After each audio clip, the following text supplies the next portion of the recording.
Vamos a dar comienzo a esta jornada del webinar SIM acerca de tecnologías para la erradicación de basurales, que cuenta con el auspicio de la CEMA, la Cámara Empresaria de Medio Ambiente, y la Cámara de Empresas Gestoras de Residuos del Uruguay. El primer expositor del día va a ser Luis Lehmann, quien es licenciado en Ciencias Políticas y tiene publicado un libro sobre economía circular. Se ha desempeñado en diversos puestos en la ciudad de Buenos Aires y a nivel nacional también, relacionado con el tema de los residuos que abordará en el día de hoy. Luis. Buenos días. Voy a compartir pantalla. Muchas gracias a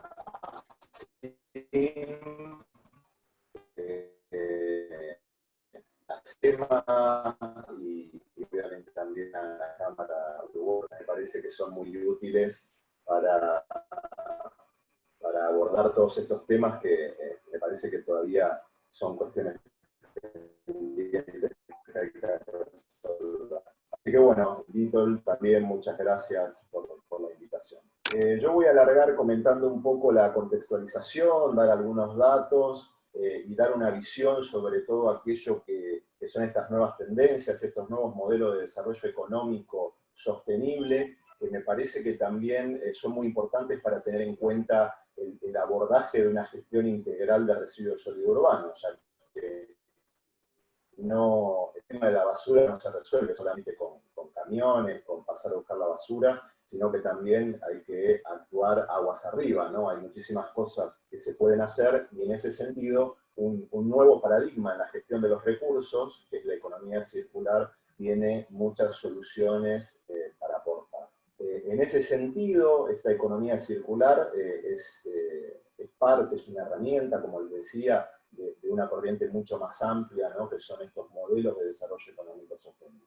Y en ese sentido, todo lo que viene sucediendo con esta crisis del coronavirus es compatible o va en esa dirección, ¿no? Lejos de cualquier dicotomía entre lo que tiene que ver con el ambiente y la economía, todo lo contrario, ambas tienen que actuar en conjunto para poder resolver los problemas que van mucho más allá del coronavirus.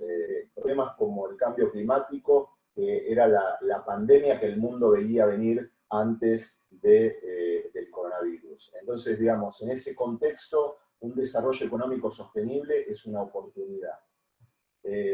La apuesta por una economía circular es una de las claves para movernos hacia un desarrollo económico sostenible. La intención es cerrar el círculo, manteniendo el valor de los recursos, los materiales, productos o servicios durante el mayor tiempo posible, evitando los residuos.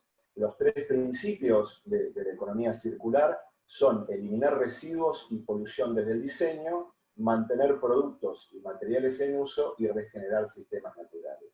Desde ya que podemos hablar de como dos grandes líneas de acción que también tienen que ver con los tiempos, ¿no? Tal vez en un corto o mediano plazo podemos, y es donde me parece que hace más el eje de la economía circular en todo lo que tiene que ver con la gestión de los residuos, ¿no? Que es esto de la aplicación del modelo multi-R, y por otro lado también una visión de más largo plazo, que es la que promueve una economía circular como un cambio sistémico, ¿no? Un cambio mucho más profundo y que tiene que ver con modelos de negocio y con nuevas concepciones de cómo ver la economía.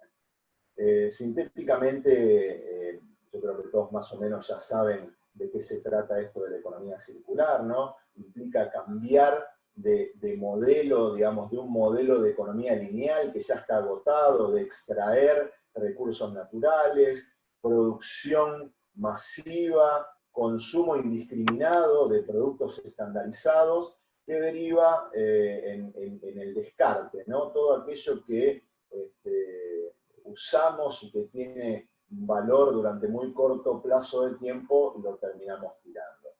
Entonces, la economía circular es una filosofía de organización de sistemas inspirada en los seres vivos, inspirada en la naturaleza, que persigue ese cambio de una economía lineal hacia un modelo circular, tal y como ocurre en la naturaleza, ¿no? Entonces, digamos, cómo hacer a través de la aplicación de los principios para darle el mayor tiempo posible a los recursos la vida útil y que vayan generando beneficio y actividad económica, ¿no? Y cuando hablamos de cuáles son los beneficios de una economía circular, encontramos distintos tipos, ¿no?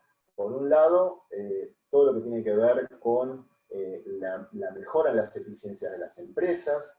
Esto hace que, según estudios de la Unión Europea, yo voy a citar mucho la Unión Europea porque creo que son, si bien no los únicos, pero los que más han avanzado en todo lo que tiene que ver con la institucionalización de estos modelos de desarrollo económico sostenible como la economía circular, ya que tienen, como les voy a contar un poquito más adelante, un desarrollo normativo bastante profundo. Entonces, como les decía, este modelo, este informe cita que las mejoras en la eficiencia de las empresas pueden llegar a generar un ahorro de 600.000 millones de euros de aquí al 2030, al mismo tiempo que eso no implica la pérdida de empleo, por el contrario, puede llegar a generar hasta 700.000 nuevos puestos de trabajo. Esto está en el último plan de acción de la Unión Europea y esto ya está reestimado a partir de la elaboración de las conclusiones de lo que fue el primer paquete normativo, que tenían una meta tal vez un poco menos ambiciosa, que procuraba llegar al 2030 con 600.000 puestos de trabajo, pero entre el 2015 y el 2018 ya habían creado 180.000, por lo cual dijeron se puede esto reestimar y redoblar la apuesta. Desde ya que efectos en todo lo que tiene que ver con el cambio climático, ¿no? y la mejora en la economía puede llegar a generar una disminución de entre el 2 y el 4%, que es bastante importante, porque lo que estamos hablando es que son medidas que se producen no paralizando la economía, por el contrario, impulsando el desarrollo. Lo que me gustaría, y les hacía referencia a todo lo que tiene que ver con la Unión Europea, en diciembre del año pasado, ellos presentan su plan de trabajo para el 2030 y con una visión incluso de más largo plazo hacia el 2050, ¿no? Que aspiran a llegar a una economía descarbonizada. Fíjense cómo a partir de esta presentación en diciembre y a pesar del coronavirus, este plan no se detuvo. En enero presentan el plan de inversiones para una Europa sostenible, en marzo la estrategia industrial, la ley climática y el plan de acción de economía circular, en mayo presentan la estrategia de la granja a la mesa, que también es otra de las cosas que va a tener un impacto muy grande. Y acá me quiero detener, desde ya creo que en Argentina tenemos un atraso normativo bastante importante y los que impulsan más fuerte la economía circular son las empresas. Por eso me parece que no hay que perder la visión de que, más allá de que la economía circular pueda parecer como algo muy lejano y todas estas medidas que toma la Unión Europea, pero van a tener importantes consecuencias en todos los mercados como el nuestro, ¿no? Porque digo que más allá de que pueda llegar a elaborarse normativa, toda aquella empresa que quiera seguir comerciando con Europa va a tener que adaptarse a estos estándares, independientemente de la normativa local. Así que, y por otro lado, tampoco, no es solamente Europa, sino que también es Estados Unidos, que desde ya ahora está inmerso en un proceso electoral, pero puede llegar a generar grandes cambios, además, más allá de que tal vez el gobierno actual no le dé tanta importancia a estos temas. Hace 2 días se acaba de lanzar el Pacto de los Plásticos en Estados Unidos, con un impacto bastante importante y con la adhesión de las principales empresas. Y por otro lado, tampoco perdamos la visión de que China, más allá de la falta de información que nosotros solemos tener, es uno de los primeros que históricamente ha tenido en cuenta todo lo que tiene que ver con la racionalización de los recursos.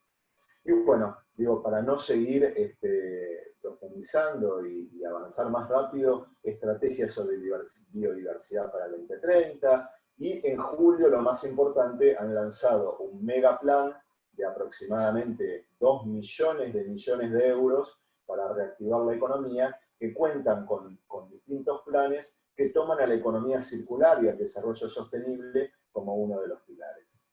Yendo un poco más hacia la realidad de la gestión de los residuos en Argentina, esto es una visión general, ¿no? Y desde ya es una competencia exclusiva o si quieren prioritaria según la normativa de los municipios, y nos encontramos que, digamos, la media es que ocupan entre el 15 y un 20% del total del presupuesto municipal. La ciudadanía es cada vez más exigente con el cuidado del ambiente, los residuos constituyen un gran desafío ambiental y constituye uno de los 3 problemas más importantes en todo lo que tiene que ver con la gestión local, ¿no? Será en algunos primeros, en otros segundos, en otros terceros, siempre la agenda está vinculada con la seguridad, con el desarrollo local, y el tema de la gestión de los residuos está en esas prioridades, ¿no? Y lamentablemente la gran conclusión que podemos llegar es que el modelo actual de gestión de los residuos no cumple con las expectativas. Sintéticamente, tomando 2 variables, hay una gran o una muy buena cobertura en todo lo que tiene que ver con la recolección, ¿no? Tal vez esta es la prioridad que el ciudadano le asigna más claramente al gobierno local, ¿no? Y por eso más del 90% de la Argentina, según datos del INDEC, tienen una cobertura de recolección que tiene una frecuencia semanal o superior, ¿no? Obviamente en la ciudad de Buenos Aires y en los principales municipios del conurbano, esta frecuencia llega a ser en algunos casos de hasta 2 y 3 frecuencias diarias, ¿no? A partir de los distintos servicios que se implementan.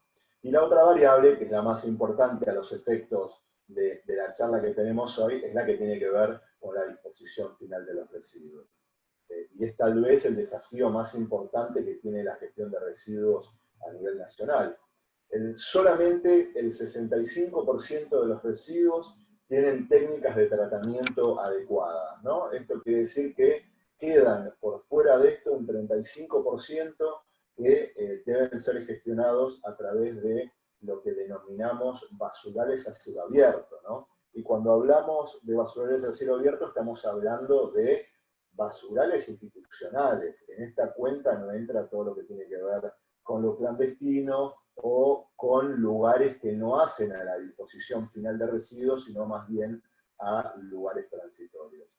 Y la verdad que, digamos, tal vez en el contexto latinoamericano esta cobertura es buena. Obviamente, si lo comparamos con los estándares internacionales o con las aspiraciones de la OCDE, esto es muy bajo, y ni hablar con las aspiraciones que nosotros tenemos tanto como gestores de los residuos, ya sea en el ámbito de lo público o de lo privado, o como ciudadanos. La realidad es que estas cifras están distorsionadas en cierta manera porque de ese 65% que yo les menciono, el 50% está concentrado en el área metropolitana, ¿no? Seguramente Marcelo, a partir de la experiencia del SEAMSE, nos comentará un poco más. Pero el otro 35%, es decir, el otro 50% de esa torta, está concentrado a su vez en unas pocas ciudades capitales. Por ende nos queda del otro lado un 35% muy disperso a nivel nacional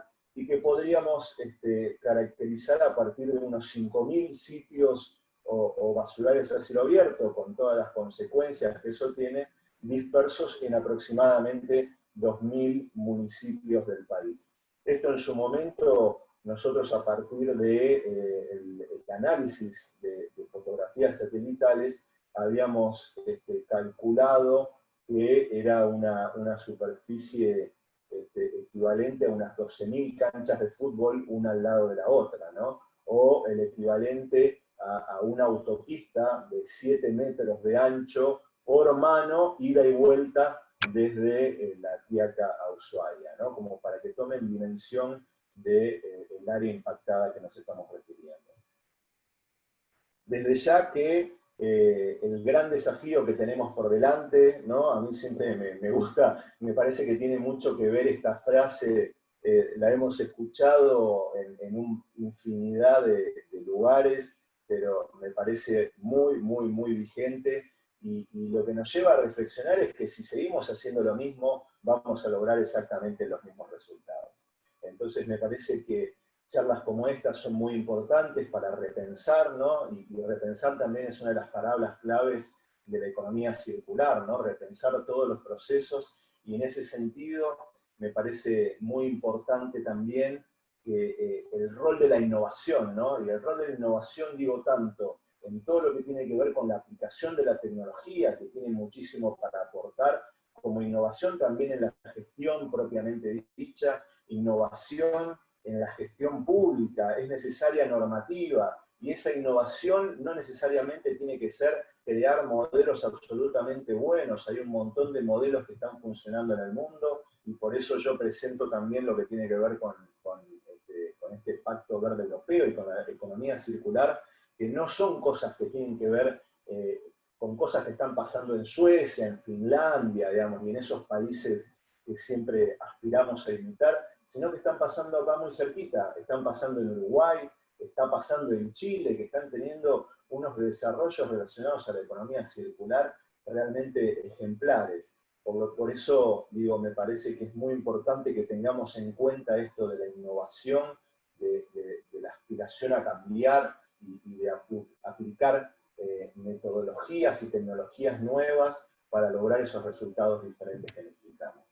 Desde ya, la economía circular y todo lo que tiene que ver con la gestión de los residuos tiene muchísimo que ver con las ciudades y con el gobierno local, ya que es ahí donde nosotros podemos ver claramente la relación entre el gobierno local y la ciudadanía, por lo cual me parece que es un ámbito jerarquizado. Y bueno, desde ya no quiero pasarme mucho en el tiempo, pero bueno, esta presentación les va a quedar.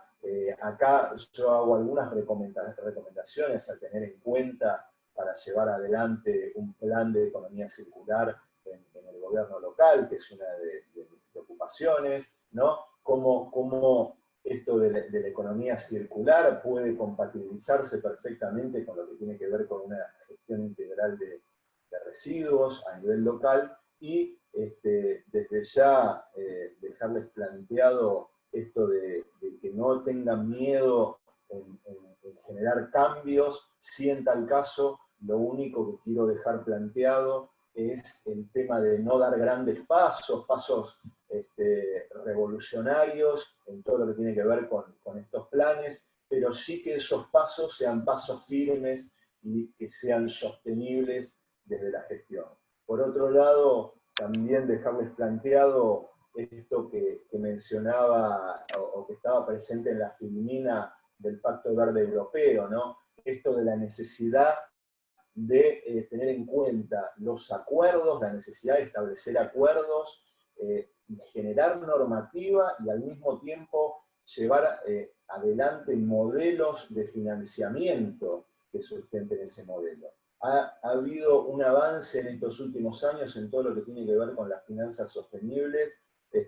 Chile, por eso lo que digo es tener ejemplos cercanos, el año pasado hizo una colocación de más de 3.000 millones de dólares en bonos verdes, en bonos soberanos, y la noticia no es tanto lo que colocó, sino que todo lo que quedó afuera, ¿no?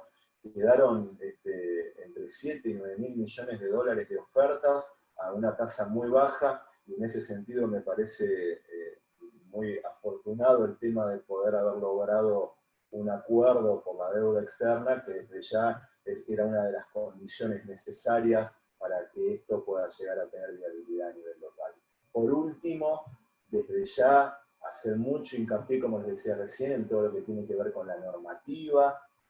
Hay que aprovechar lo que está pasando en el mundo y generar legislación que tenga que ver con la economía circular, con el cambio climático, y de una vez por todas incluir el famoso principio de la ley REP, que es fundamental para generar mercados. No vamos a poder resolver el tema de la gestión de los residuos y el tema de los basurales si no generamos mercados, y esos mercados hay que generarlos a través de la aplicación de fondos como el de la ley REP. Así que bueno, les agradezco mucho. Para el que le interesen estos temas, siempre pongo a disposición el libro que yo presenté el año pasado sobre temas de economía circular, que tiene mucho que ver con esto. El libro es más una guía que cuenta un poco la economía circular y aplicada a todo lo que tiene que ver con el gobierno local. Así que bueno, muchísimas gracias y un gusto participar de esta charla con estos temas que realmente me apasionan mucho y que creo que tenemos la oportunidad de generar soluciones. Gracias, Luis. Vamos a pasar a la siguiente presentación a cargo del doctor Eduardo Franchi, que es el actual director ejecutivo de EBASA, con más de 20 años de experiencia en el rubro. Es abogado diplomado en gestión integral de residuos sólidos, orientado constantemente a incorporar las mejores tecnologías y procedimientos, responsable de cambiar la matriz constructiva de la empresa para convertirla en lo que es hoy, una empresa de ingeniería ambiental y civil con capacidad de resolver problemáticas de manera integral. Y lo va a acompañar el ingeniero Fernando Zunino, actualmente responsable de la operación en el Centro Ambiental de Junín, que es ingeniero civil especializado en inspección y ejecución de estructuras de hormigón y construcción de túneles. Se encarga de la organización, supervisión y aprobación final de proyectos en todas sus instancias, la supervisión y verificación de los servicios de reaprovechamiento y disposición final de los residuos de acuerdo a los planes de operación y normas vigentes. Eduardo y Fernando tienen la palabra. Buenos días, voy a compartir la pantalla, así iniciamos.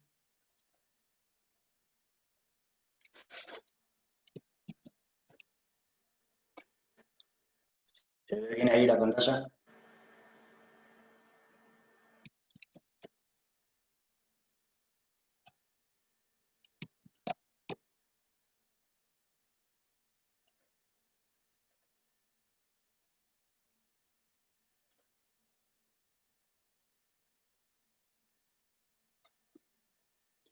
Muchas gracias, Víctor. Vamos a hablar sobre saneamientos de basurales a cielo abierto. Nuestra empresa realizó esta tarea en varias ciudades de nuestro país. Disculpen,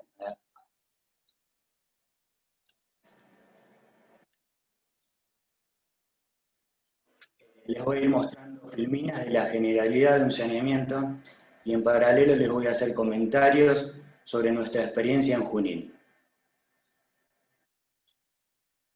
El objetivo principal de un saneamiento es mejorar las condiciones ambientales y tratar de reducir el impacto ambiental que genera la descarga de RSU. Problemática. ¿Por qué se generan los BCA? Los motivos principales son los siguientes. Por falta de equipamiento y profesionalismo para manejar y disponer los residuos correctamente, por falta de gestión al recibir los residuos en el predio, por falta de inversión en infraestructura también. Concretamente, lo que pasa en muchos lugares es que cuando llega un camión con RSU al predio, descarga en el primer lugar que encuentra. O si hay recolectores informales, muchas veces ellos dirigen la descarga. Sin direccionamiento de descarga, no hay equipamiento, infraestructura e inversión viable. Esta problemática trae como consecuencia la contaminación de agua, tierra, de agua, tierra y agua. Diferencia entre BCA y disposición controlada. Como explicamos anteriormente, en un BCA no tenemos ningún tipo de control, gestión ni infraestructura. En cambio, cuando tenemos una disposición controlada, en esto sí tenemos gestión de los residuos que ingresan y gestión de los gases y líquidos que genera el residuo dispuesto. Además, contamos con equipamiento, infraestructura y conocimiento para poder utilizar lo anterior.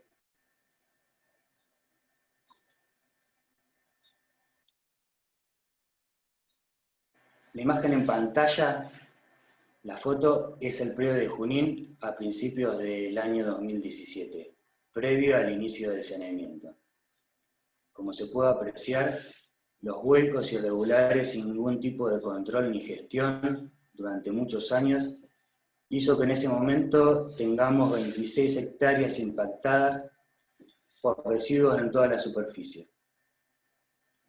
Para solucionar esta problemática, nos planteamos controlar las emisiones líquidas y gaseosas y además no permitir que el agua de lluvia entre en contacto con los residuos dispuestos. Para llevar esto adelante, planteamos las siguientes etapas. Una primera etapa de preclausura, luego una clausura y después una postclausura. En la etapa de preclausura iniciaremos realizando estudios ambientales y recopilación de información. Y con esta información vamos a elaborar un proyecto ejecutivo de la clausura y de la postclausura. En la etapa de clausura está dividida en dos. En una primera etapa realizamos un ordenamiento del residuo y en la siguiente construimos infraestructura. Luego, en la etapa de postclausura, realizamos el mantenimiento y monitoreos postclausura.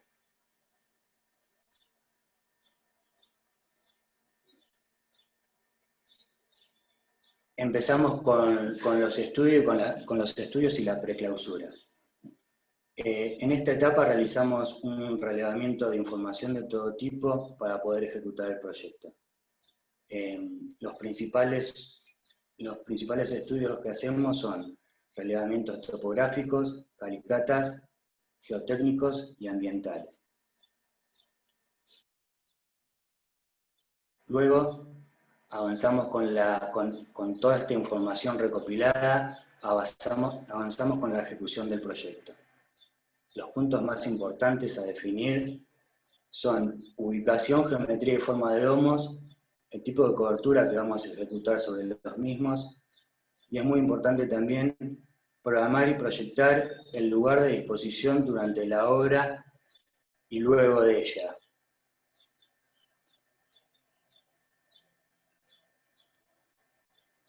En pantalla vemos el proyecto de Junín, donde determinamos 4 domos, los que suman una superficie de 16 hectáreas. Teníamos una superficie de 26 hectáreas con residuo disperso. Este es uno de los objetivos principales al realizar un saneamiento, reducir la superficie de residuo. En el caso de Junín, el proyecto también incluyó la ejecución de una celda sanitaria impermeabilizada, de 100 metros de ancho por 200 metros de largo en planta. A la derecha tenemos los gráficos de los dos tipos de cobertura que podemos realizar sobre los domos. Podemos realizar una cobertura simple, en donde colocamos un manto de suelo sobre el residuo dispuesto. Esta capa se llama de ecualización, y sobre esta capa colocamos un manto de suelo vegetal, y sobre el mismo generalmente se siembra para poder tener vegetación sobre la superficie del domo. O podemos hacer cobertura mixta. En el caso de cobertura, cuando hacemos cobertura mixta, le agregamos a la anterior una capa intermedia, cuya característica principal debe ser tener baja permeabilidad. Si contamos con suelo de baja permeabilidad en el lugar, utilizamos ese suelo. En el caso de no contar con ello, se coloca una geomembrana de GLC, la cual es un sándwich de geotextil y bentonita en el centro. En el caso de Junín, colocamos cobertura simple en los domos 2, 3 y 4, y en el domo número 1 colocamos cobertura mixta. Durante la obra de Junín fuimos recibiendo 140 toneladas de residuos por día, que es lo que genera Junín.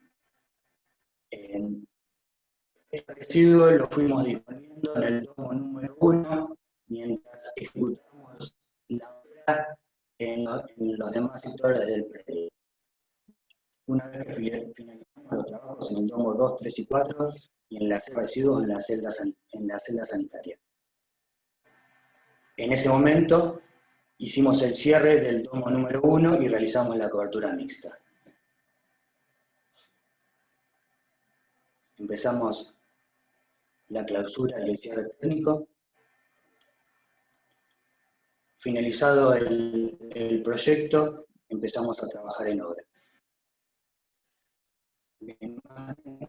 Tenemos la foto aérea del predio de Junín, las máquinas, una excavadora y un jugador que están remangando residuos desde el borde del para poder minimizar la superficie. Por otro lado, en la parte superior vemos el domo número 2. Los montículos que se pueden apreciar es el material extraído de las excavaciones que realizamos para poder ejecutar las calicatas y con ellas poder determinar profundidad de basura y antigüedad de la misma.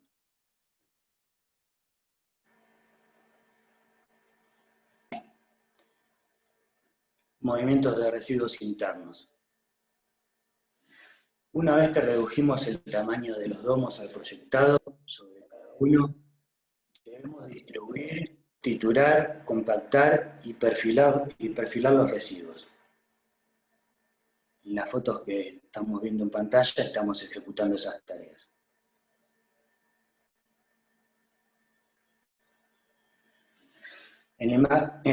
Teniendo los domos con la forma deseada, empezamos a realizar cobertura. En pantalla estamos realizando la capa de ecualización.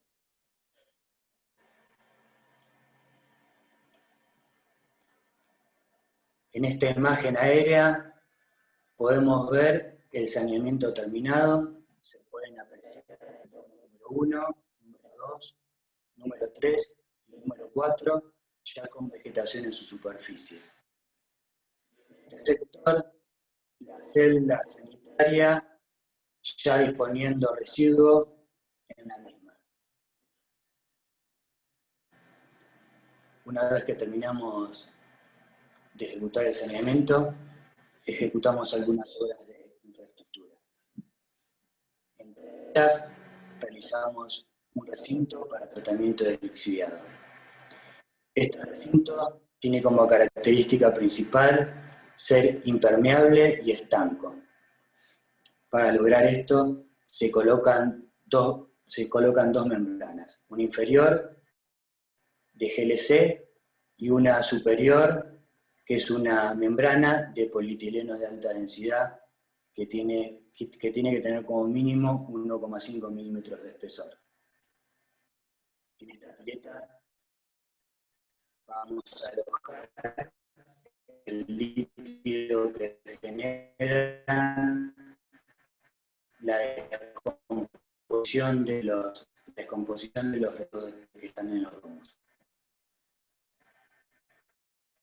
También vamos a ejecutar sumideros para poder extraer el líquido lixiviado de los domos y luego transportar.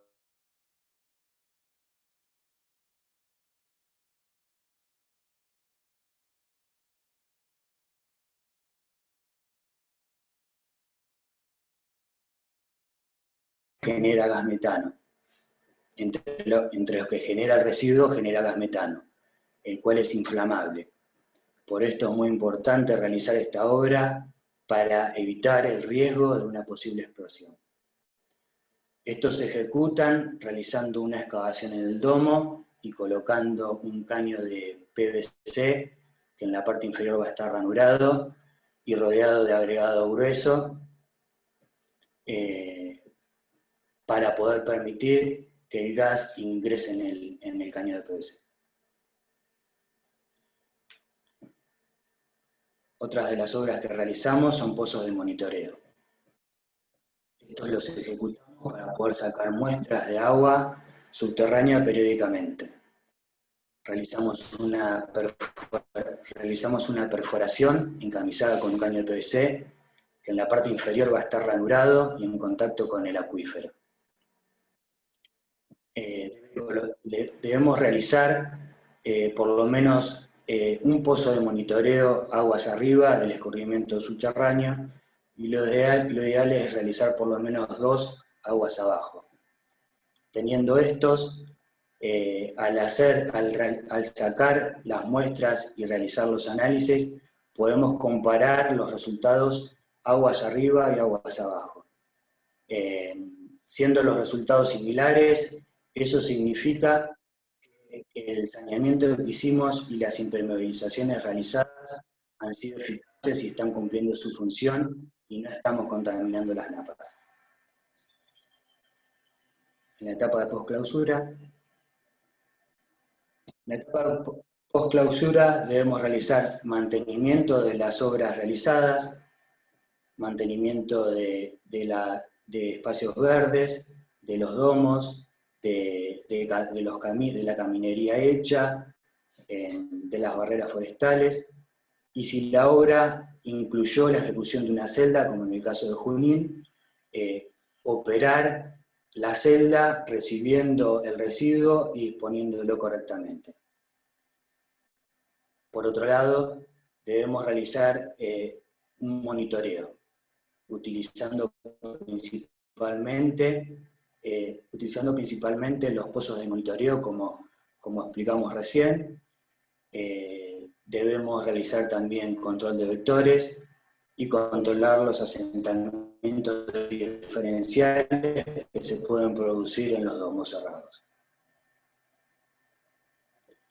Va a continuar Eduardo Franchi.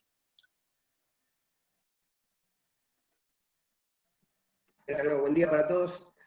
La idea ahora es compartir un poco de la experiencia en campo y lo que nos fue dejando hasta acá en los años de trabajo.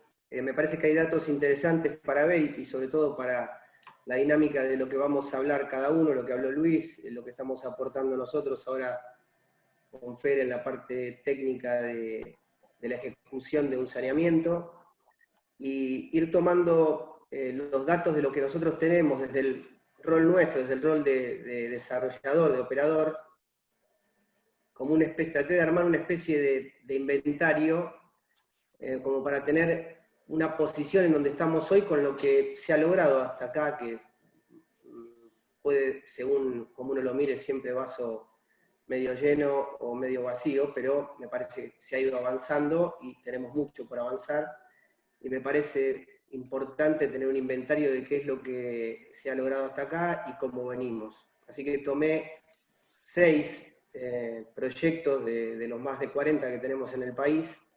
Estos 6 además están ejecutados dentro de los últimos 5 años, entonces nos puede dar un parámetro bastante interesante para mirar en cada caso. Voy avanzando con el primero, que es Catamarca.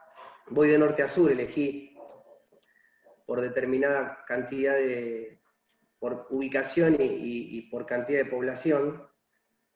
Bueno, este proyecto tuvo lugar entre 2017 y 2018. San Fernando es la ciudad más importante del Valle Central en cuanto a población y a características, pero este proyecto contiene toda la gestión del Valle Central. Son más de 200.000 la población beneficiada. Además de San Fernando, o sea, de capital está Valle Viejo, Paclín, Los Varela, Las Juntas. El área a sanear, 3 hectáreas, sobre un predio muy importante que tiene el proyecto, que es un predio de 80 hectáreas, 3 hectáreas para resolver con un pasivo de más de 580.000 metros cúbicos de residuos dispuestos durante todos los años de enterramiento en BCA, con una generación de más de 150 por día. Importante para ver en términos de inversión hacia dónde fue el proyecto. La inversión superó levemente los $7 millones en la que participamos nosotros, implicó no solamente el saneamiento del basural, que no ocupó más de un 10% de ese presupuesto, sino la construcción de infraestructura para el futuro, o sea, módulos de disposición, también equipo para operar esos módulos, y mejoras en una planta de tratamiento existente para lograr llevar la cantidad de tratamiento a más del 50% de los RCU que ingresan al relleno, y que ellos ya venían operando. Aquí el volumen de residuos que ingresaban ya tenían disposición por parte de la municipalidad. Lógicamente hay mucho equipo complementando el proyecto que tiene que ver con la operación y con la capacidad de tratamiento de la planta. Paso al segundo, que es en Villa Carlos Paz. Bueno, Villa Carlos Paz, nosotros pudimos participar en el saneamiento del basural, pero el proyecto contuvo no solo el saneamiento del basural, sino también la construcción de infraestructura para disposición final y para tratamiento. Tuvo lugar también en 2017, abarcó 11 meses del año 2018, culminó, se pisó con el año 2018, culminó en 2018. La población servida, 100.000 personas, pero una ciudad turística muy importante, con una fluctuación en el ingreso de residuos por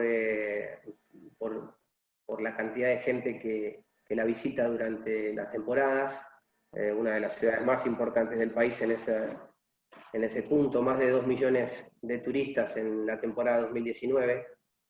Un predio de 6 hectáreas en donde se había estado manejando como basural, ese predio se saneó, con 150.000 metros cúbicos de residuos y un ingreso diario de 110 promediando la fluctuación que marqué antes.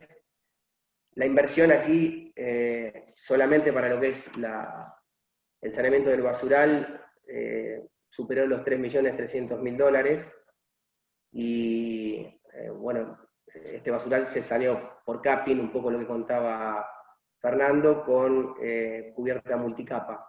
Y como les decía, todo el proyecto además contuvo la construcción de infraestructura para disposición final y unidades de tratamiento para hacer realización de residuos. Pasamos a Gualeguaychú, sobre el litoral. Esto tuvo lugar en 2014 y llevó 12 meses de ejecución. Acá la población beneficiada, más de 109.000 habitantes. Hay 9 hectáreas había para sanear, con 120.000 metros cúbicos de residuos depositados y un ingreso diario de más de 110 toneladas. La inversión, $6.640.000, y entre esa inversión teníamos el saneamiento del basural, que también no ocupó más de un 10% de esa inversión, y la construcción de la infraestructura para disposición final, que toma cercano al 50% de la inversión, más un 35 a 40% entre equipamiento y tratamiento para gestionar el 50% de los residuos, siempre teniendo en cuenta los turnos de trabajo y la organización del trabajo en sí. Como dije, esto culminó en 2014. Paso al otro, que es Junín. Sobre Junín en específico ya habló un poco Fernando de cuál fue la tarea. Tuvo lugar también en 2017.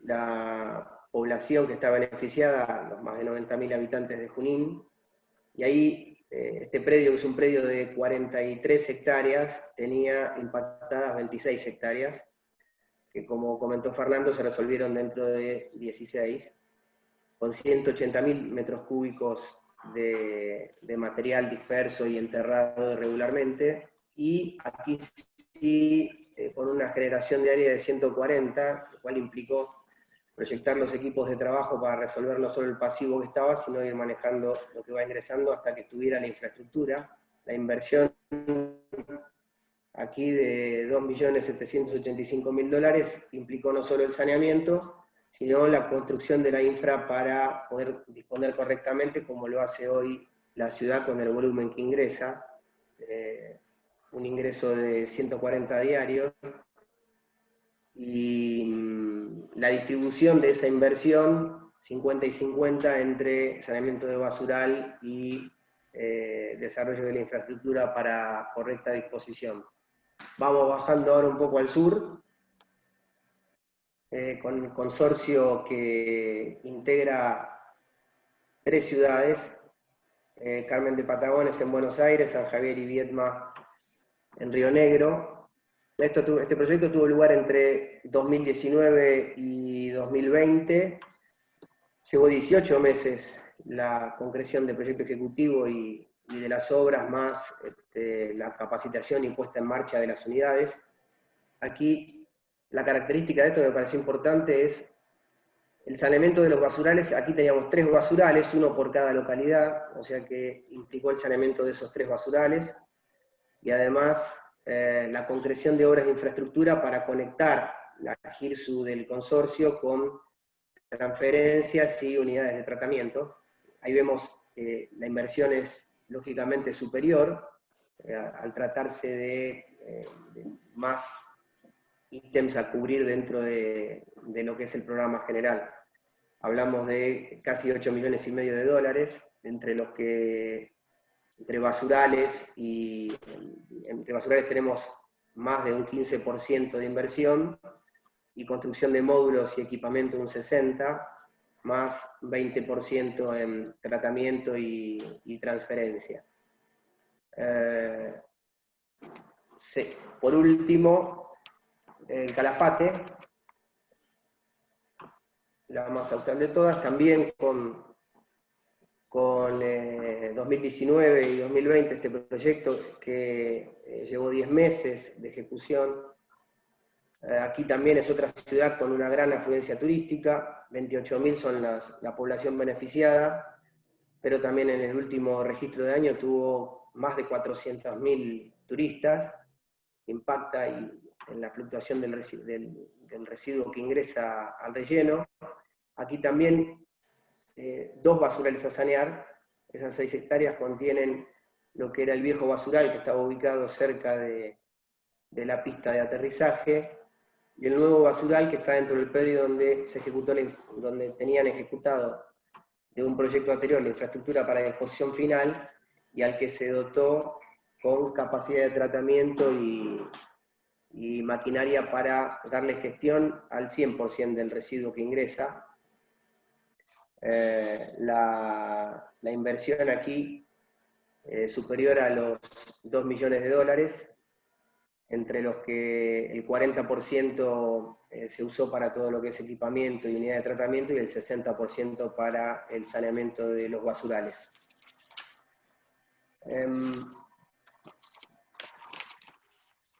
Todos los casos que vimos, Catamarca, Viedma, Gualeguaychú, Calafate, tuvieron su fase de proyecto ejecutivo, su fase de ejecución de proyecto y de implementación.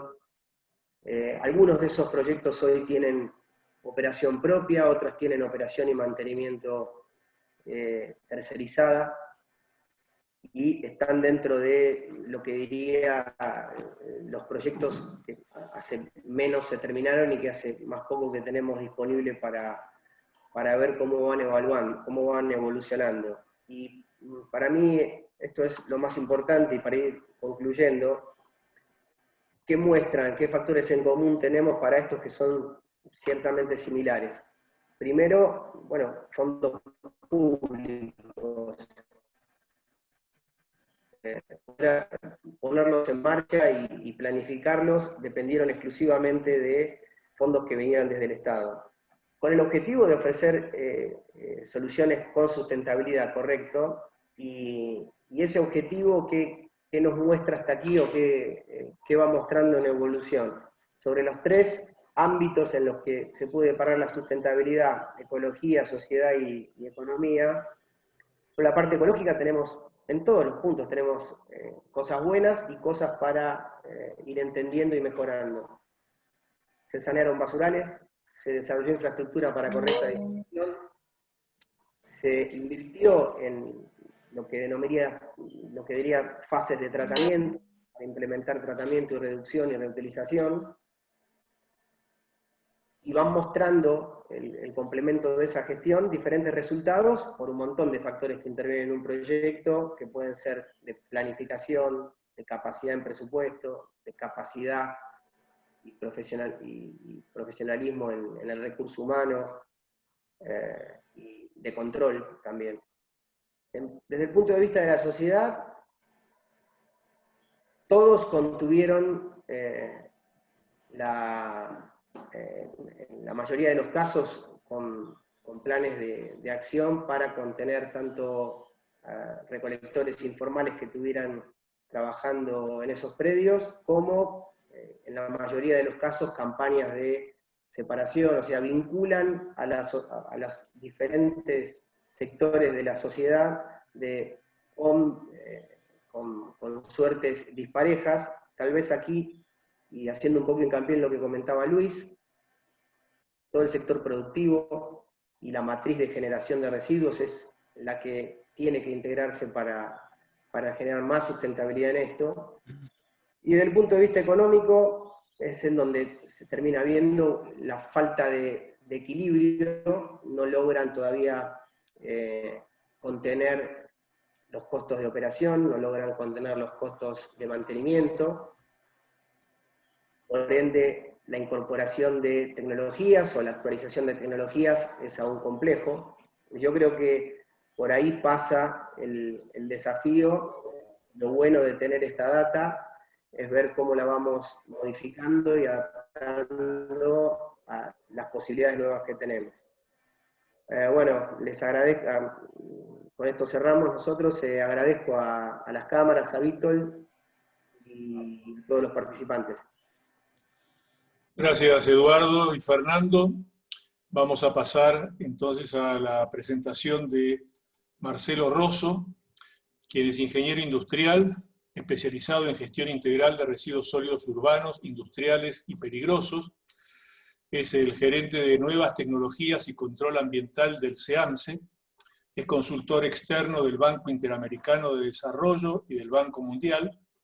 Es presidente de la Asociación para el Estudio de los Residuos Sólidos desde noviembre de 2018. Es delegado en representación de Argentina en el Subcomité de Residuos Sólidos Municipales del Global Methane Initiative Environmental Protection Agency de Estados Unidos. Marcelo, la palabra es tuya. Buenos días, Víctor. Muchas gracias. Buenos días a todos. El agradecimiento a vos y tanto a SEMA como a los colegas vecinos de SEGRU y a SIM por la invitación a participar de esta webinar. Hasta que vayas poniendo la presentación, la idea es continuar un poco el desarrollo de lo que presentó inicialmente Luis. Y la consigna que se me asignó para esta webinar era más tratamiento mecánico biológico para más economía circular. No sé si tienes presentación. La idea es avanzar con el desarrollo de esta temática. Necesitan más plantas de tratamiento mecánico biológico para más economía circular. La siguiente, por favor, y la otra. En este caso, esta es un sí categórico y contundente. Sí, porque desde el punto de vista técnico, usar los residuos para poder hacer una masión de aquellas fracciones que puedan ser reinsertadas en el circuito productivo. Y esta tecnología nos brinda una excelente oportunidad. Es una tecnología que, como siempre digo, es absolutamente versátil y nos permite adecuar a distintas posibilidades económicas para hacer la inversión, como también para la operación y demás. Y por otro lado, desde el punto de vista ambiental,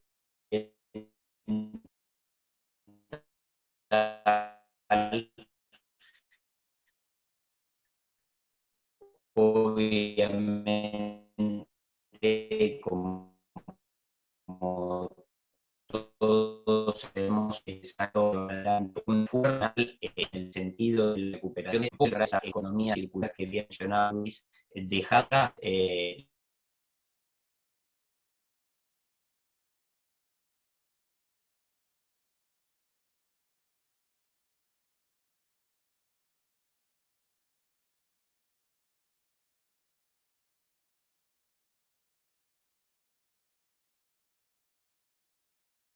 día 22 estamos excediéndonos en los requerimientos que le estamos haciendo a las posibilidades de nuestro planeta para afrontar la producción y el consumo desmedido que lleva adelante nuestro planeta.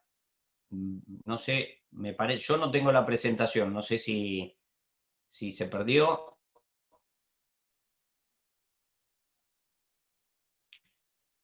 Víctor.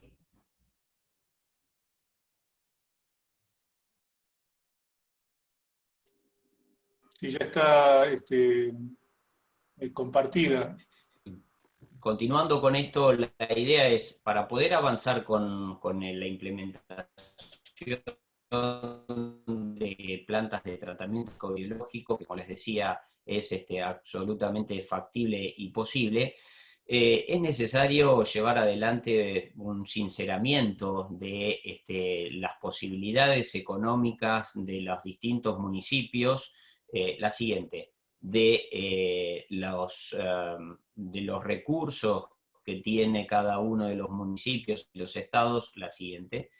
Y también el tema de la disponibilidad de transparentar y hacer concreta cuáles son las verdaderas tarifas de los servicios públicos, ¿no? Es necesario transparentar estos costos, ya que hay que realizar inversiones que son importantes en muchos casos, pero solo si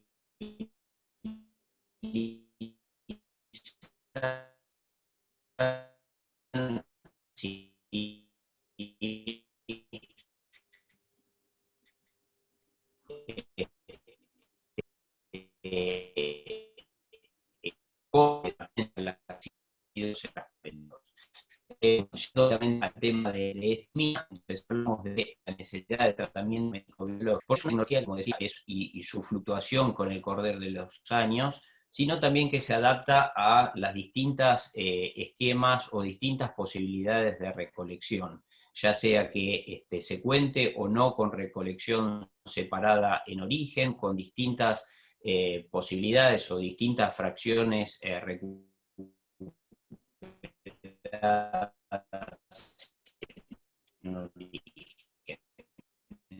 entonces, las distintas corrientes, de forma tal de, por ejemplo, poder separar toda la fracción FORSU, la fracción orgánica de los sólidos urbanos, aquellos residuos putrecibles, para luego darle ya sea un tratamiento anaeróbico,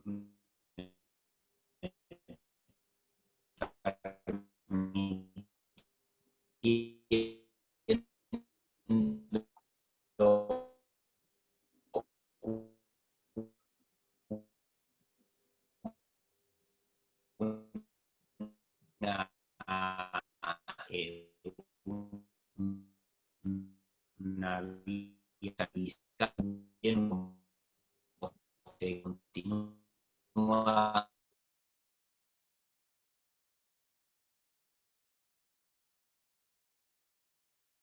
a lo que es el ciclo técnico de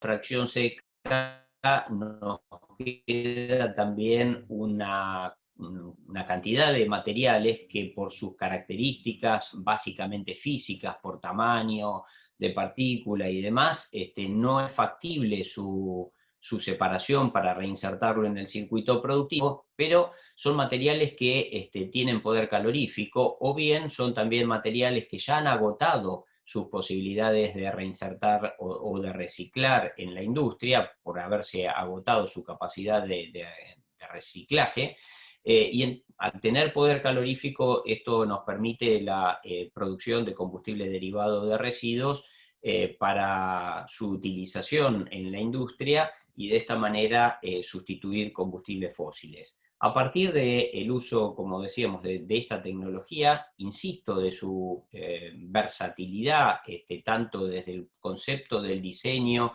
como del equipamiento utilizado, y un poco orientado también a cuál es el objetivo que nosotros perseguimos, podemos lograr una reducción sustancial sistemática de la cantidad de residuos que deberían ir luego a disposición final. La siguiente.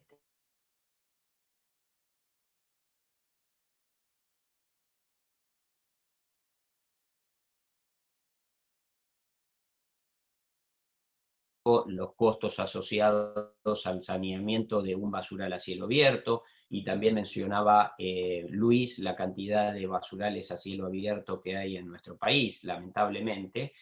Entonces es importante conocer cuál es el verdadero costo de la gestión. ¿Por qué? Porque si un municipio solo considera el costo de arrojar en un basural, obviamente la posibilidad de desarrollar una tecnología de estas características es prácticamente inviable. Ahora, si empezamos a considerar todos los costos, las externalidades asociadas y un costo real de lo que implica una adecuada gestión de residuos, esto empieza a tener un sentido económico.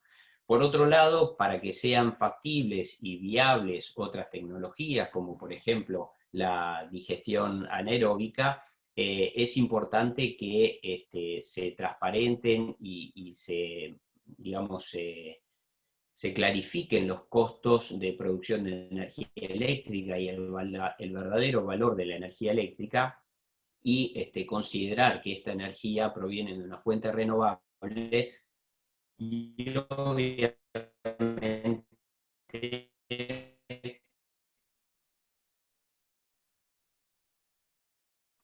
va a ser más cosas, no va a ser versus la producción de energía eléctrica, energía con distintos actores de la sociedad, y me refiero en particular a los actores productivos. Es decir, es importante, cosa que lamentablemente no tenemos y estamos atrasados respecto de lo que sucede con un marco normativo, como pasa en nuestros países vecinos. Lamentablemente en nuestro país todavía no tenemos leyes de responsabilidad extendida del productor, es decir, no tenemos leyes de responsabilidad para lo que es envase de embalaje, no tenemos ley de responsabilidad extendida para lo que es neumático fuera de uso, por ejemplo, y todo esto, de contar con esta normativa, contribuiría desde el punto de vista económico para aquellos responsables de la producción y la importación de este tipo de materiales se hagan cargo de al menos parte del costo de gestión y tratamiento de estas fracciones residuales.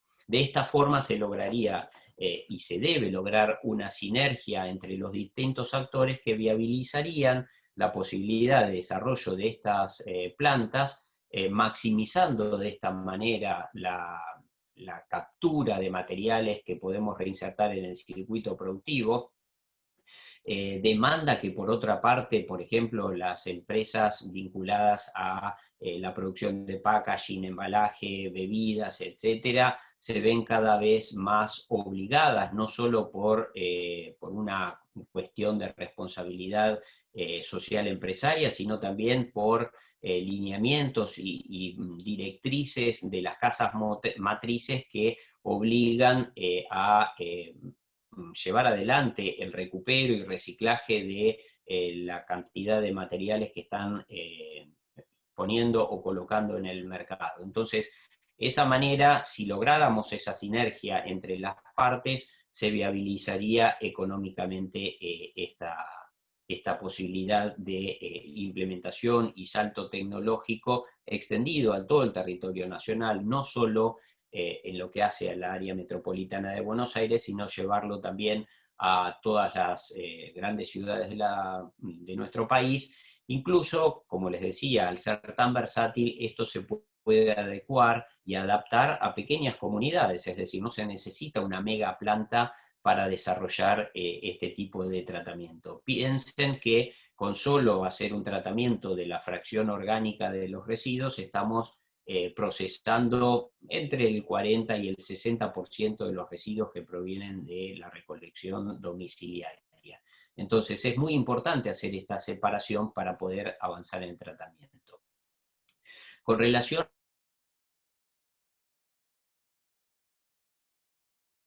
muy concreta, pero también acá, insisto, se necesitaría no solo la instalación para hacer esa separación, sino que, como todo, se requiere de la demanda. Entonces es importante incentivar no solo la demanda y la necesidad de la industria para materiales reciclables y que se puedan reinsertar en el circuito productivo, sino que también es importante, en el caso concreto del CDR, que, por ejemplo, las cementeras o otras plantas de generación termoeléctrica puedan ser adaptadas para la recepción de este combustible derivado de residuos y de esta manera sustituir combustibles fósiles, al tiempo que la empresa que capta o que recibe este material va a no solo disminuir el consumo de combustible fósil, sino que también va a bajar su huella de carbono,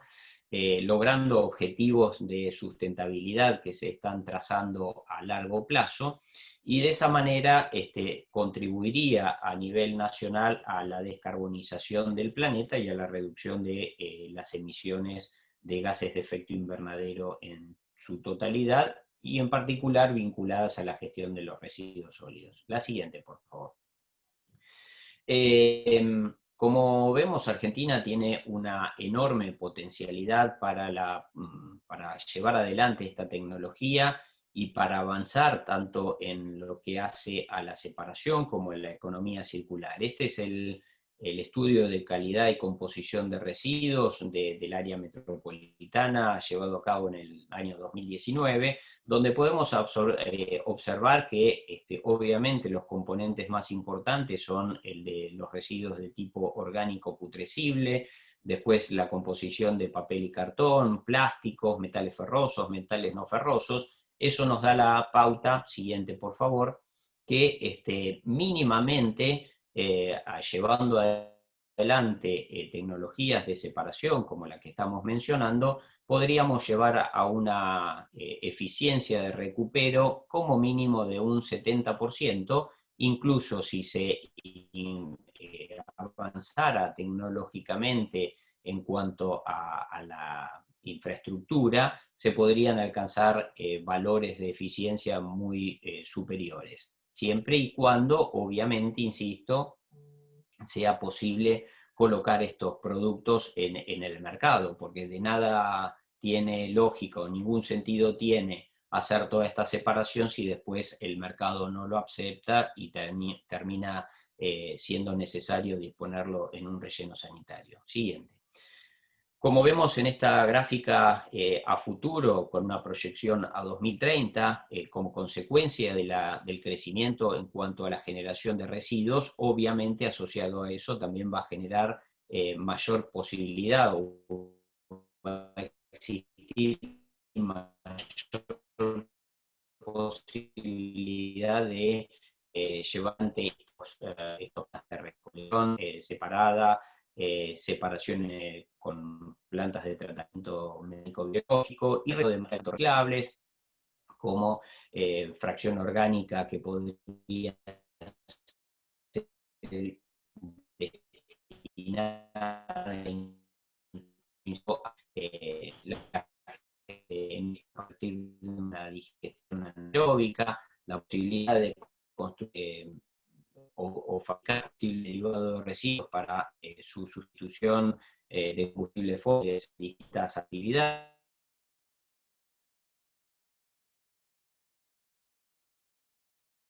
De relleno sanitario sería cada vez menor.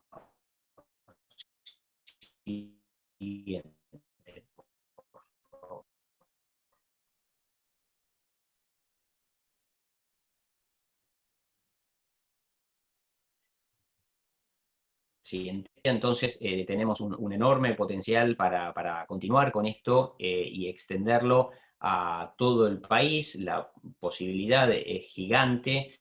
Esto nos permitiría avanzar fuertemente en la correcta gestión de los residuos en todo el territorio nacional, maximizar la cantidad de materiales potencialmente reciclables y reinsertables en el circuito productivo, de forma tal que la industria pueda absorber cada vez más cantidad de materiales de estas características y no depender de, en muchos casos, la importación de estos productos del exterior, por cuanto acá no hay una generación apropiada de esas corrientes de materiales que la industria necesita para poder absorber. Es el caso concreto, por ejemplo, del PET, donde si bien hay una generación importante de botellas y envases que se ponen en el mercado, después esa separación como consecuencia de los residuos no existe,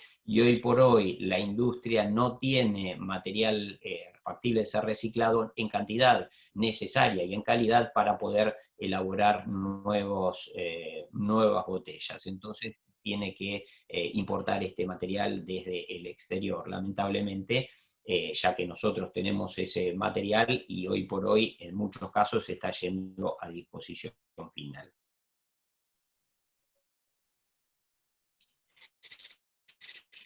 Y de esta manera, insisto, el tratamiento aeróbico, el tratamiento anaeróbico de la fracción de residuos putrecibles, como consecuencia de la producción de combustible derivado de residuos y por ende la sustitución de combustibles fósiles.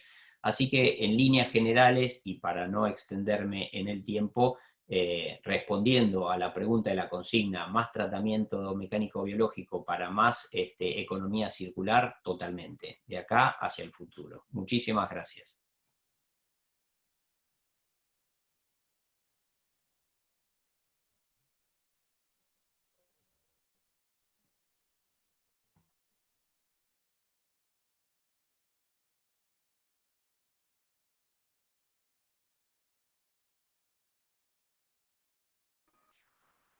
Me parece que Vítor está teniendo algunos problemas técnicos. Ahí va, a ver. Me temo que sí, fue una presentación un poco interrumpida, lamentablemente. No, pero primero porque me espero que haya sido clara. Pero se ve que se le congela la imagen, así que bueno, si les parece pasamos sin presentación, digamos. No, personal, lo estoy presentando a Ricardo, Luis. Estaba muteado, no me había dado cuenta. Que tiene más de 30 años de experiencia en el trabajo con residuos. Ricardo se ha desempeñado en gerencias y direcciones operativas comerciales en empresas de limpieza industrial, recolección y tratamiento de residuos, y desde 2016 es líder de planta y operaciones externas en Resicom, y desde 2018 líder de combustibles alternativos en Resicom Loma Negra. Ricardo.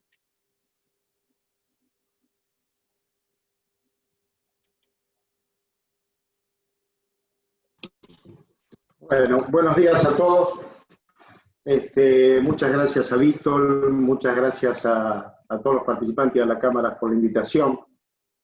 Yo un poco por lo que decía Marcel y lo que antes nos había comentado tanto Fernando como Eduardo, la idea es ir a un tema que es, luego de todos los procesos que venimos viendo, la parte final, digamos, o una de las partes finales de lo que es el aprovechamiento de los residuos. Y es la necesidad de la valorización energética de los residuos. Básicamente porque nosotros en general siempre vemos esta pirámide, que es la pirámide de gestión de residuos más adecuada, ¿no? Empezando por evitarlos, por reusarlos, por reciclarlos. La realidad es que la pirámide que tenemos nosotros es esta. Tenemos muchos basurales a cielo abierto, relleno sanitario, y lo último que estamos generando como sociedad es evitar los residuos. Y esto se puede ver en forma negativa o en forma positiva, porque la realidad es que estamos en un proceso, y tal como decía al principio Luis, con pasos pequeños pero firmes, y vimos claramente cómo se pueden sanear los basurales, con los que nos contaba Fernando y Eduardo, y pasar a rellenos sanitarios, lugares de disposición que estén controlados. Y también podemos trabajar, en base a lo que decía Marcelo, con las plantas de tratamiento mecánico-biológico, reciclando y valorizando energéticamente los residuos. Ahí en la pirámide ustedes ven que dice coprocesamiento. El coprocesamiento, dentro de su estructura, de sus pasos, es lo que se hace específicamente en hornos de cemento. Y una de las partes del coprocesamiento, y no es la única, es el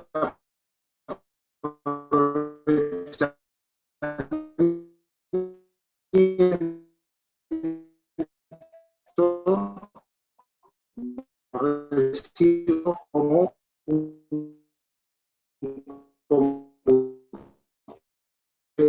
activo que vamos a ver parte de ahora.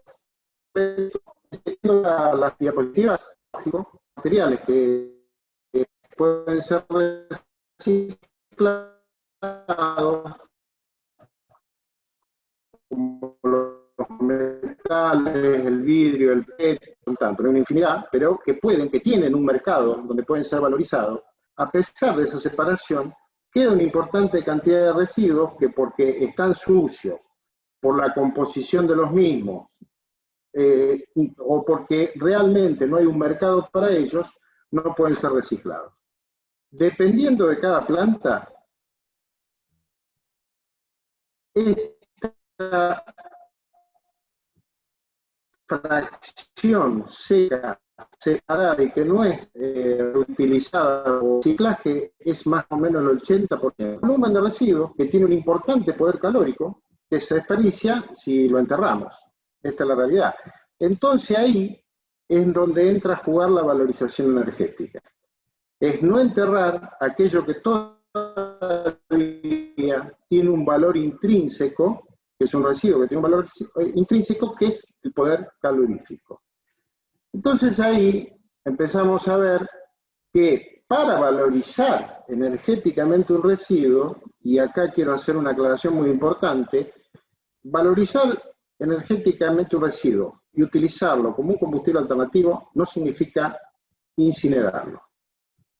No es prender fuego o quemar de cualquier manera ese residuo, porque ese residuo, para ser transformado, para ser valorizado energéticamente, necesita dos cosas fundamentales. Primero, un acondicionamiento físico. No puede cualquier residuo de cualquier manera ser usado como combustible.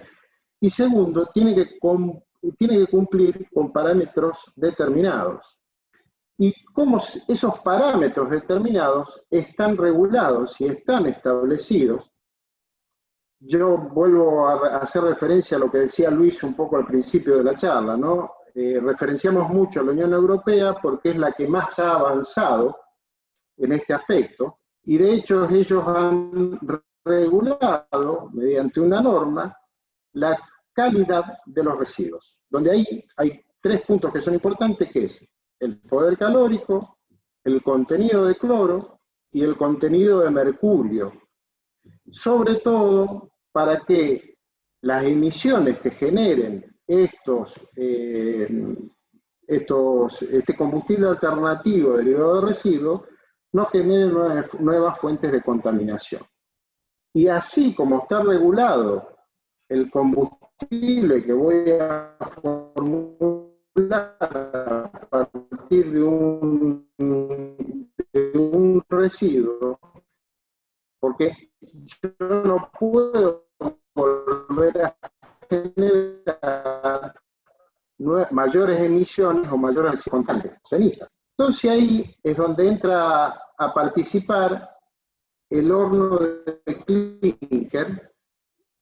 ¿Por qué? El horno de clinker es el horno que elabora un material a partir de la piedra caliza, que tiene algunas particularidades que lo hacen adecuado para la utilización de los combustibles derivados de residuos.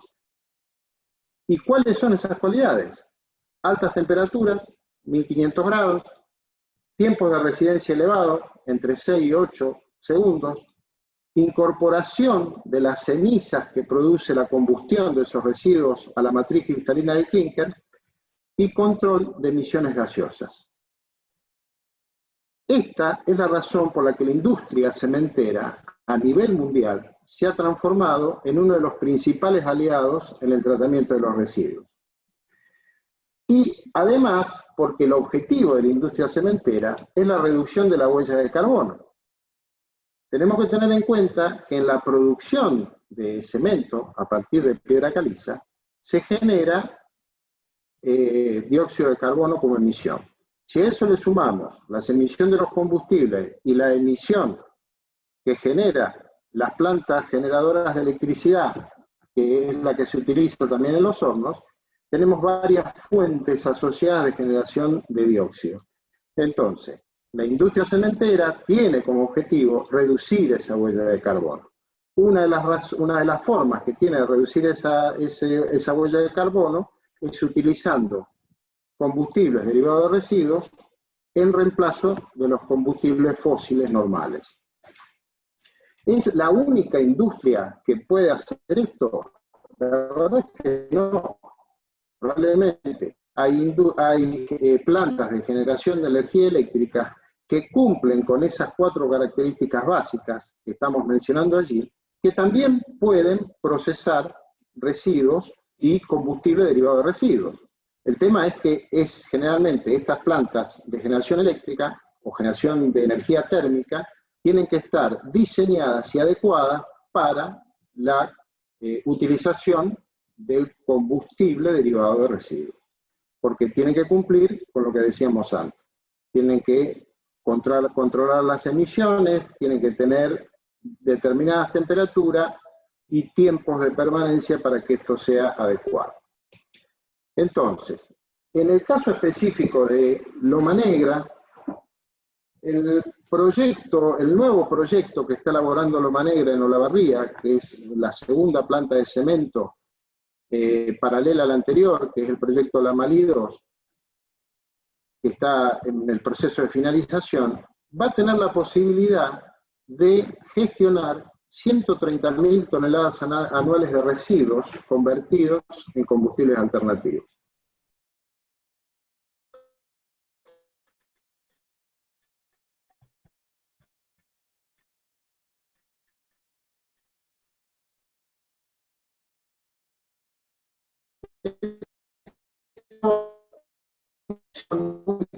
No solo puede aportar al tratamiento, sino también uso térmico de combustible, lo cual siendo que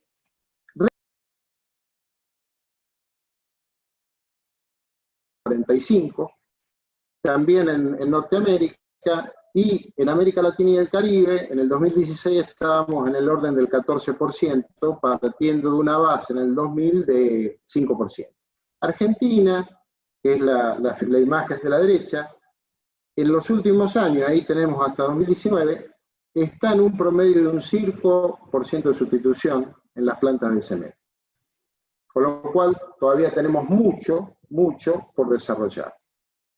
Y también podemos ver esta otra gráfico donde se muestra, y como ejemplo es Austria, cómo a partir de una legislación adecuada y de un objetivo que tuvo Austria de reducir los rellenos sanitarios, fue evolucionando en su tratamiento hasta, en un periodo de 25 años, desde 1986 hasta 2010, pudo erradicar los rellenos sanitarios. Lo pudo erradicar haciendo con plantas de MBT, como mencionaba Marcelo, y con segregación. Y ustedes fíjense la participación y la importancia que tiene la valorización energética en este proyecto, porque todo aquello que no fue reciclado y que tenía poder calórico, sí lo aprovecharon. Fíjense también cómo va cayendo de alguna manera la parte del reciclaje. Esto es básicamente porque Europa durante mucho tiempo envió gran cantidad de residuos, sobre todo plásticos, a Oriente, a China, a Vietnam, que con el tiempo fueron teniendo limitaciones de ingreso. Entonces todo ese residuo que no se podía reciclar, terminaba valorizándose energéticamente. Y como final, para no hacer larga la charla, un poco vamos a ver las ventajas del coprocesamiento y de la valorización energética de los residuos. Básicamente son estas. La valorización energética no compite con el reciclado ni con la reutilización, evita la disposición en vertederos y rellenos, aumentando la vida útil, reduce las emisiones de dióxido de carbono, mitiga una de las fuentes de contaminación del suelo y acuíferos, y evita la generación de otros gases de descomposición con mayor GWP. Además, reduce el uso de fósiles no renovables, desarrolla tecnología y fomenta nuevas actividades económicas y mayor empleo. Por lo cual, asegura la extinción del residuo y su impacto ambiental en condiciones ambientalmente seguras, y es el tratamiento que respeta este círculo y este principio ambiental de la cuna a la cuna.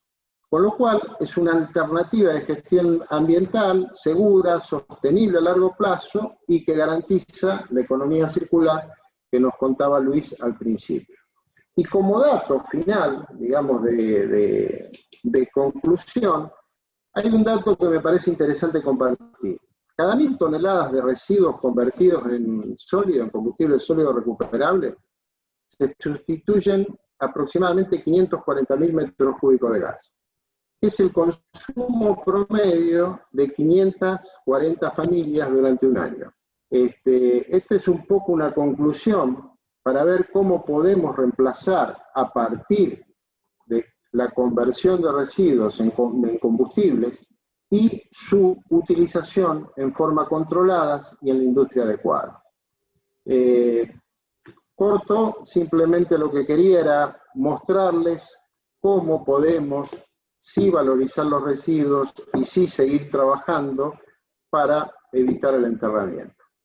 Así que muchas gracias. Gracias a todos y te paso la palabra, Víctor. Gracias, Ricardo. Me toca entonces a mí ahora la parte final. Me presento para quienes por primera vez asisten a estos webinares de SIM.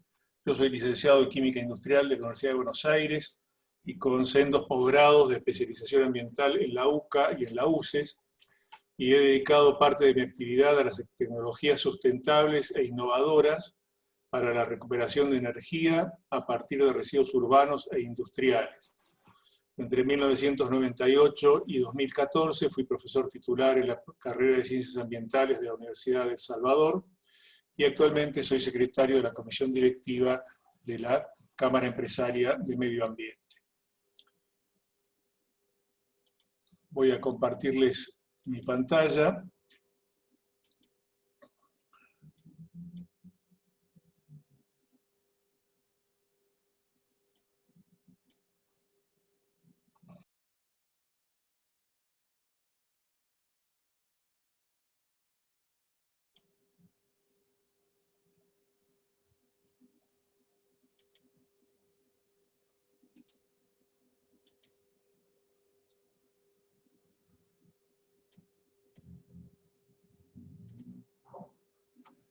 Bueno, espero que se vea correctamente.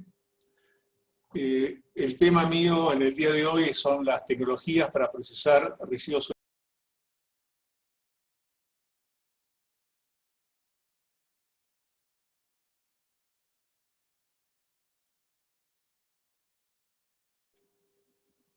Problemas de interrupción, vuelvo a generar la pantalla.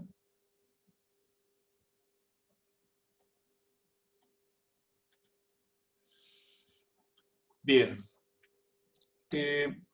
Lo primero es hacer algunas consideraciones generales acerca de qué operaciones en basurales y rellenos sanitarios son posibles en base a la tecnología, las diversas tecnologías que voy a presentar. Lo primero son apertura de bolsas domiciliarias con el equipo Urraco, después la separación de la fracción orgánica para operar en seco, la reducción de volumen para incorporar al relleno sanitario mediante la Urraco, después la minería en basurales y rellenos, que consta de la separación en fracciones por tamaño con la EcoStar, la separación en fracciones por densidad con el equipo NIOT, reducción de volumen primaria con la Urraco, reducción de volumen secundaria con la Comet. Otra operación es el embalado para relleno sanitario seco, que se está aplicando en diversos lugares del mundo. Eso genera la posibilidad de tener rellenos sanitarios con ausencia de olores y vectores, como aves, roedores e insectos, y un relleno ordenado, estable y mejor aprovechamiento del espacio. También la posibilidad de producción de CBR in situ con una instalación de Urraco NIOT Comet, y finalmente también in situ la compactación y embalado del CBR para transporte mediante equipos PAL y Crosswrap. Rápidamente, ¿qué tipo de tratamientos de residuos hay en el mundo? Acá en la Argentina estamos por debajo del 4% en reciclaje, y todo lo demás a relleno sanitario o basurales. En Colombia tenemos un 17 versus un 83%, en España hay un 63% de relleno sanitario, 17% de reciclaje, 10% en utilización térmica y 10% en biológico. Y vean ustedes, en Holanda y en Alemania, el relleno sanitario solamente el 1%. Y reciclaje en Alemania es un 47%, aprovechamiento térmico 35% y aprovechamiento biológico 17%. Y en Holanda 24, 49 y 26 respectivamente. Esto es para dar idea de cómo, digamos, en la aplicación de diversos tipos de tecnologías que vamos a ver ahora, se pueden llegar a lograr estos objetivos. Entonces vamos a ver rápidamente lo que ya anticipé, que es una ruta procesal conceptual, el Urraco con la trituración primaria, el EcoStar, que es una criba de discos para las separaciones, el NIOT para la separación densimétrica, el Comet para la trituración secundaria, PAL, el compactador, y finalmente el Crosswrap como unidad de embalado. Entonces, aquí vamos a ver algunas imágenes que ya se han visto en otras presentaciones de distintas situaciones que se dan en basurales o en rellenos donde se vuelca el... Problemas de señal. ¿Me escuchás, Víctor? ¿Tenés sí, apagado el micrófono? Vuelvo a compartir.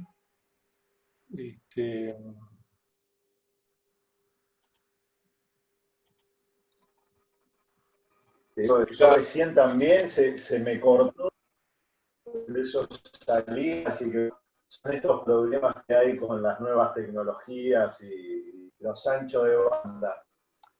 ¿Estoy en línea, Luis?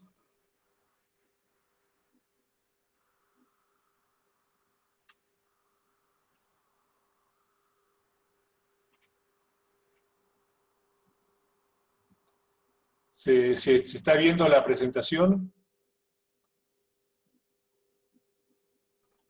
Ahora sí se ve. Tenés un pequeño delay. Bueno, a ver, vamos a ver. Voy a... Se te congela la imagen también. Sí. Tal vez... Ahí está. Está ahora, se ve, ¿verdad?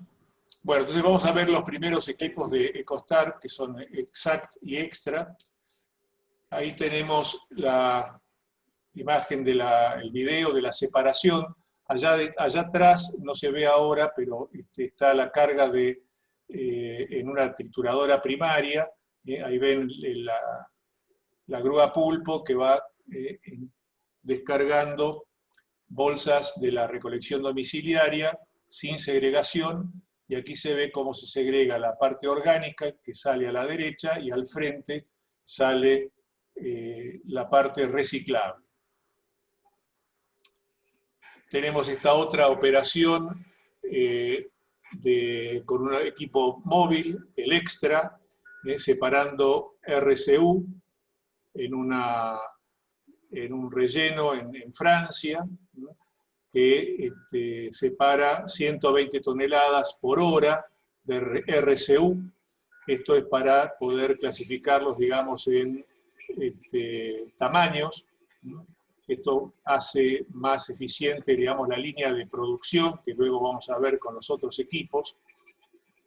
Pero ahí se puede ver entonces que tenemos una fracción de 0 a 20 milímetros, que es la que veíamos recién al costado derecho. Luego hay una fracción de 20 a 50. Y hay una fracción mayor, que es la que se va a procesar a continuación en un triturador.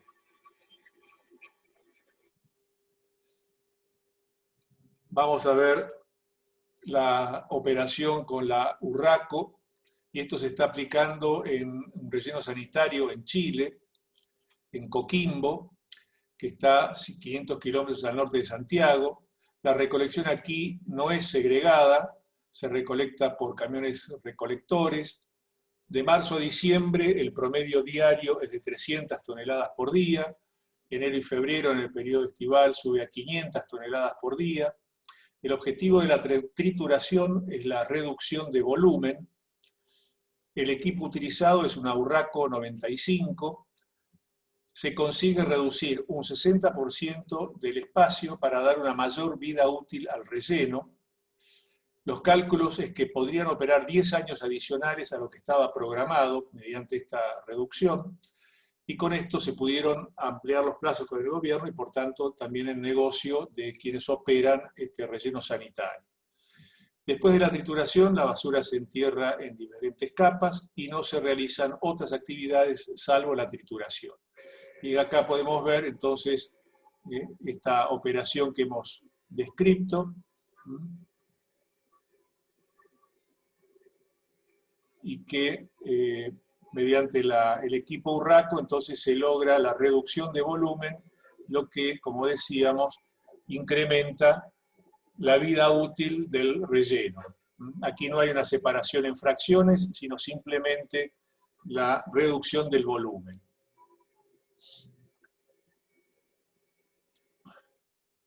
Y aquí pasamos a otro ejemplo, una reducción de volumen en un relleno sanitario en Carolina del Sur, en Estados Unidos, y se realizó un ensayo para ver cómo la Urraco 95 puede ayudar a extender la vida útil.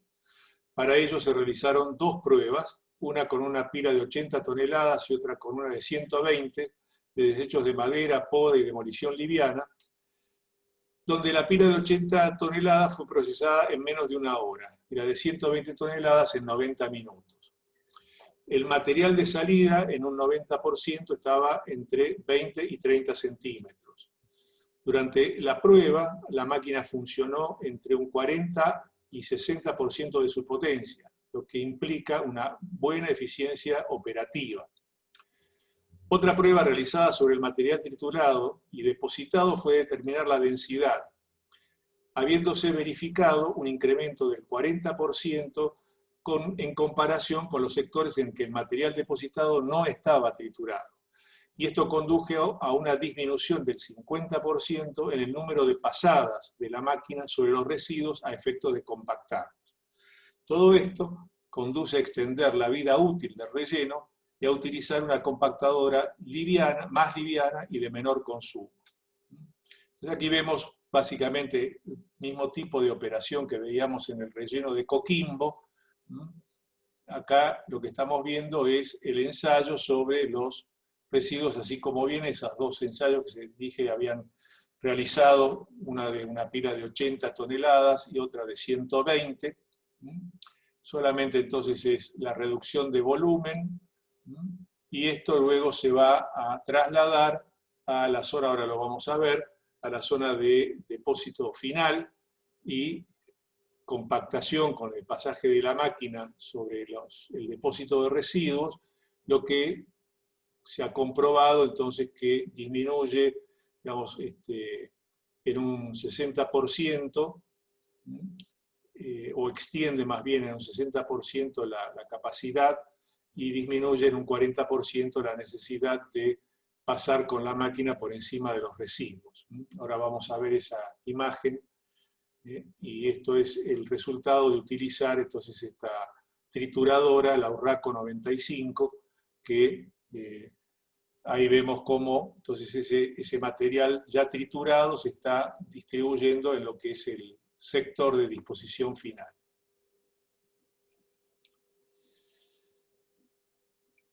Veamos entonces ahora los equipos de Crosswrap, con los embaladores, que tienen una configuración de unidad transportable para el compactado y el embalado, y que es esta que podemos ver aquí en este gráfico. Ahí lo vemos, vemos en la foto cómo está montado sobre un camión, un trailer, digamos, y que se traslada a diversos lugares, y llegados ahí se extiende, digamos, se despliega la instalación, lista para ser utilizada in situ, digamos, al pie, digamos, del relleno. Son todas estas visiones o muestras de fotos de la instalación transportable. Y eso da como posibilidad el trabajo en rellenos secos, como decíamos al principio, habiendo separado la fracción orgánica, la cual puede ser utilizada, como mencionaba Marcelo, para su degradación aeróbica o anaeróbica, con la anaeróbica que permite la generación de biogás.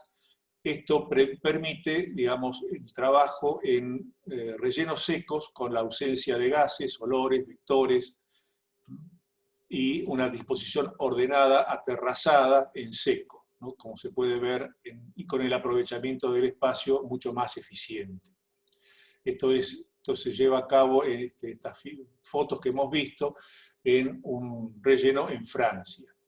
Ahí vemos rápidamente, digamos, una pequeña video, digamos, de la operación. Ahí ven la bala o el fardo ya compactado, que pasa a la parte de embalado, y del embalado va a pasar a el depósito, ahí con un camión que acerca, digamos, estos fardos a la zona de almacenamiento o disposición final, donde van a ir colocándose en forma aterrazada, y ven que cada nivel tiene una cobertura de suelo como para ir estabilizando y afirmando las balas estas que se van ordenando del modo que vemos. Veamos ahora los equipos densimétricos, los que separan por densidad o por peso, digamos. Tenemos dos principalmente, uno que es el NIOT SDX, que va después del pretriturador y tiene como objeto ser un equipo que separa una fracción pesada y una fracción liviana. La fracción pesada es aquella que está integrada por materiales que no pueden ser triturados, y el propósito del NIOT es proteger el triturador secundario. Y sus aplicaciones básicamente son para en aquellas instalaciones donde se realiza la fabricación del CDR o el CSR, y con estos tamaños de fracción de 0 a 350 milímetros, con una capacidad de ingreso de 40 toneladas por hora. El tamaño de ingreso puede ser entre 1000 y 1400 milímetros y una separación hasta una eficiencia del 99%. El NIOT SDX fue diseñado específicamente para el proceso de CDR. Esto fue un requerimiento de Lindner, que está especializado en las máquinas para la fabricación de CDR. Y en conjunto con NIOT han desarrollado este equipo que vamos a ver ahora, esta animación, y que tiene la posibilidad, como decíamos, de separar entonces el material no triturable y aquel que sí va a ir a CDR o CSR. Este equipo de NIOT tiene las ventajas de ser ajustable en su operación durante la misma operación. Se instala muy rápidamente y tiene menos partes que los anteriores diseños del SD. Todas estas partes del NIOT se pueden ajustar durante la operación, lo cual hace que se ajusten según el material de entrada, ¿no? Ustedes ven que hay diversas partes móviles en lo que es la corriente de aire, y estos seteos se pueden ajustar mientras la máquina está operando.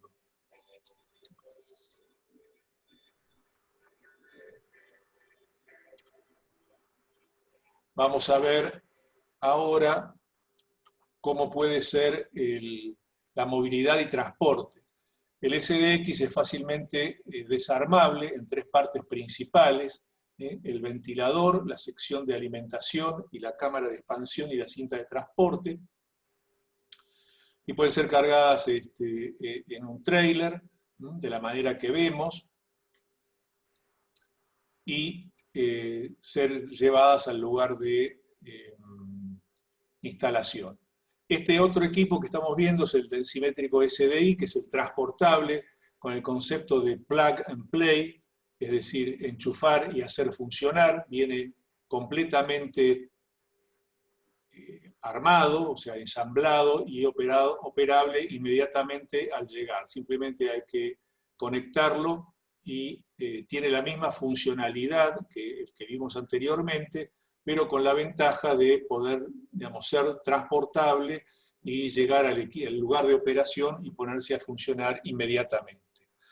Las posibilidades de ajuste en la operación son similares al SDX, tiene diversa flexibilidad, tiene la posibilidad de separar por densidad o por fracción triturable y fracción no triturable de distintos tipos de materiales, y puede operar a diversas velocidades según el tipo de material de ingreso.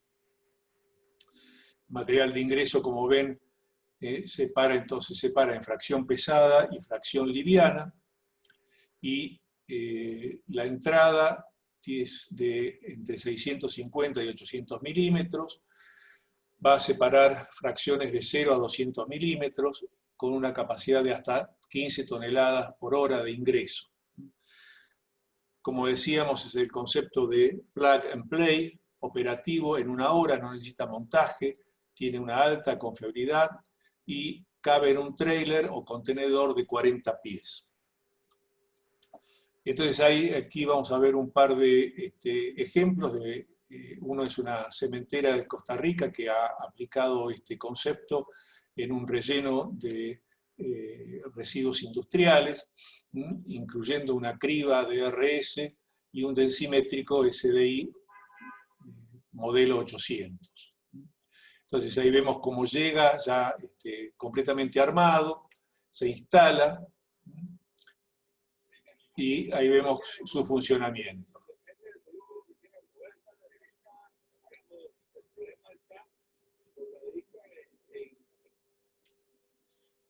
Tenemos otro ejemplo en un relleno de residuos comerciales e industriales en Corea del Sur.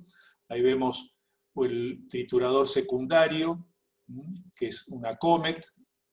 Tenemos el densimétrico NIOT y un triturador primario que es una Urraco. Esto está trabajando directamente en el relleno. Entonces, el triturador Comet es posicionado en un bloque de concreto. El NIOT llega completamente armado y es instalado antes del Comet. El triturador primario Urraco alimenta al NIOT. Y al final tenemos la descarga del CDR a la espera de su carga sobre camión. Y entonces ahí podemos ver el funcionamiento desde la Urraco, pasando por el NIOT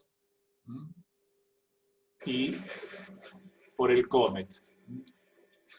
Y ahí vemos cómo hay separación en dos fracciones, entonces lo que ya está en tamaño no necesita pasar por la trituración. Y vemos cómo al final de la línea ya está, digamos, el acopio para ser cargado a granel en camiones que lo transportan. Normalmente estas instalaciones están cercanas al centro de consumo para evitar el costo de transporte, el costo de flete, que puede ser en algunos casos bastante importante.